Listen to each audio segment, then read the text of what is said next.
మనం ఎక్కడికైనా వెళ్ళిపోదామా? వెళ్ళిపోదామా? ఎక్కడికి వెళ్ళిపోతాం? హ్మ్. వెళ్ళిపోతే మన కలయిక అర్థం ఉండదు. మన కలయిక వల్ల 4 బంధాలు కలిసేటట్టు ఉండాలి కానీ, ఉన్న బంధాలు విడిపోయేటట్టు కాదు. నీకోటి చెప్పిన అబ్బాయి, నువ్వెంత ఎక్సైట్మెంట్తో నాకు ఫోన్ చేద్దాం అనుకున్నావో అంతే ఎక్సైట్మెంట్తో నేను కూడా నా ఫోన్ నా పక్కనే పెట్టుకున్నా. నాకు మా వాళ్ళ మీద రెస్పెక్ట్ ఉంది, అలానే తన మీద ప్రేమ కూడా ఉంది. తనకు వాళ్ళ మీద ఉన్న గౌరవం, నా మీద ఉన్న ప్రేమ రెండు చెదిరిపోనివ్వకుండా చూసుకోవాలిరా.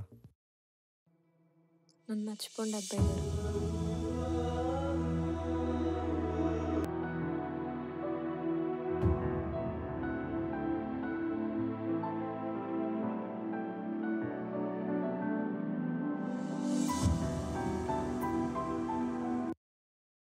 ఏది ఏమైనా మా అమ్మాయిని మర్చిపోవటం మంచిది. మా బంధువులు నా అంత మర్యాదగా మాట్లాడరు.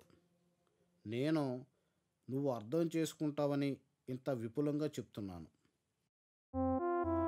ఇది మా కుటుంబ పరువుకు సంబంధించిన విషయం. అంతా అయిపోయినట్టే కదా అమ్మాయి? ఏంటయ్యేది?